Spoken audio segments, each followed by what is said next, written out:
Today, I had the pleasure of speaking with Christopher Berlet, and of course, Stakeholder Gold just started listing on the OTCQX. Tell us why you decided to list there. Access to U.S. investors, a bit broader audience for our shareholders.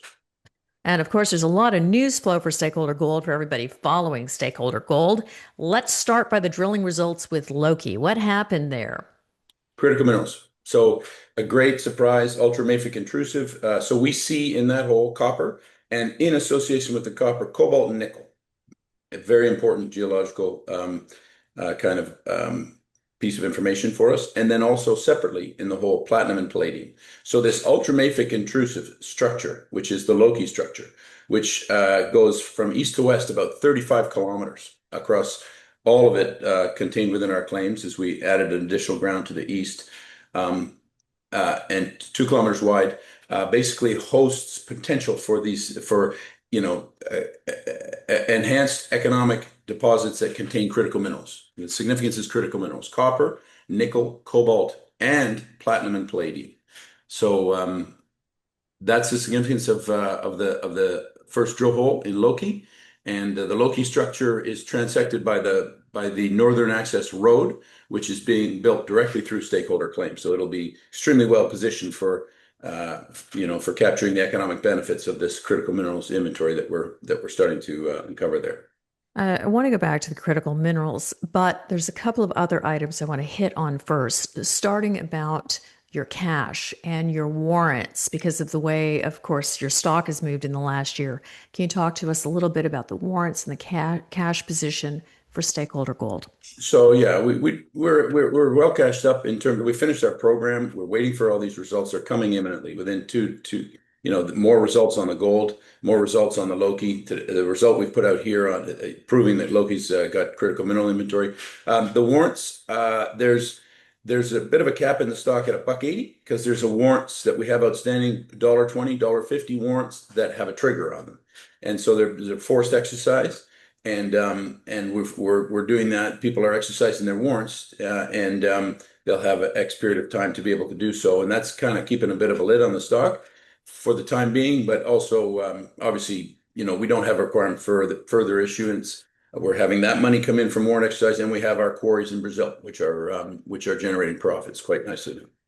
For those of you that are new to Stakeholder Gold, you're going to Stakeholder Gold. And of course, one of the most compelling reasons for looking at Stakeholder Gold is your location. I heard you in Investor Talk this morning. You were talking about how well you are set up with architecture. Can you hit on some of those highlights, please?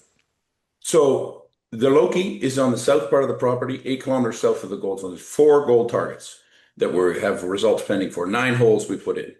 The Sky Zone North, Sky Zone South, that structure, Sky Zone North, is 1.9 kilometers long, strike length, the gold and soils anomaly.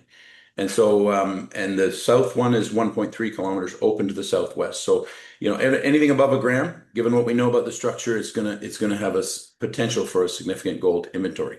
This is both the gold and the Loki on the south, the critical minerals.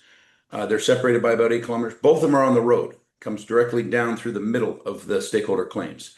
A significant new construction, the Northern Access Road being built by Tullamore, and it comes for 20 kilometers to the center of stakeholders' claims, and so that positions.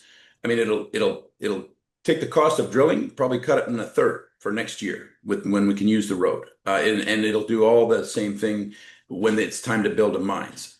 So we're finding critical minerals, and we found that in the Loki, copper, nickel, cobalt, and platinum and palladium, very large structure. And then 8 kilometers north, we have 4 gold targets that they're waiting for assays from our drilling. We drilled 9 holes into it, and those assays should be pending within the next week or 2 weeks. And we've been looking at, given what we know about structures, anything above a gram, and we're looking at the potential for a new significant gold inventory discovery in the middle of the White Gold District, right on the road. Yeah, that's our objective. Well, Stakeholder Gold shareholders must be absolutely delighted by the expansive critical minerals hit list. As exciting as PGMs and zinc and cobalt are, copper's got to be the most hottest critical mineral we have in the market presently. Can you talk to any of the drill results with the copper? Copper at above 0.3. So what it'll be, yes, which we found. So the Loki structure is 35 kilometers long. It's an ultramafic intrusive. We saw copper mineralization in disseminated form throughout the full intersection, 488 meters. Some of it semi-massive and up to 0.3%. And we see cobalt and nickel association with the copper. And separately, we see platinum and palladium at a separate, separated by about 30 to 40 meters in the hole. So that ultramafic intrusive it carries those metals, and so the challenge now will be to find where the accumulations are denser, and there are tools that we'll use to do that, and there could be certainly more than one structure that would contain economic quantities of those metals, and you know.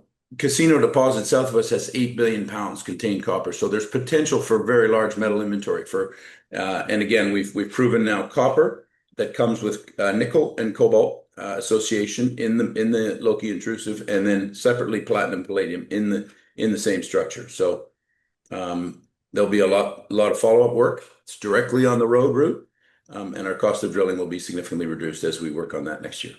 An additional compelling element about Stakeholder Gold, of course, are your quarries in Brazil. And our audience during Investor Talk this morning were very excited about the new quarry that you recently picked up. Can you provide our listeners with an update? So it's a great profitable business, the stone quarry business in Brazil. And we now have 4 operating quarries, the 5th kind of coming on. All of the development of the quarries after the first one were paid for by the first one. Very high margins. And right now, our White and Taj Mahal, our latest, are just starting. And so we're expecting really to reap the benefits of this meaningfully from end of September, October. Taj Mahal, a material very much in demand. Our buyers, so much so that they advanced us money for our equipment once they knew that we had this Taj Mahal quarry. So that, and then the whites, there's just not enough whites. Good, solid, white, pure quartzite materials that people use in their kitchens, their bathrooms. They use it for decorating tabletops, offices, and there's just not enough whites. We have a very nice white quarry. It took us a while to get into it, below the staining, below the oxidation levels. It's a very large billion-ton inventory, given that it's a batholith structure. And with the quarries, we have real revenue and profitability for the company. Okay, for those of you out there, I'm sure you heard location, gold, critical minerals, and quarries that are producing revenue out of Brazil. For more information, please go to the following website. Chris, thank you so much for joining us from Stakeholder Gold today. Thank you, Tracy. Great pleasure.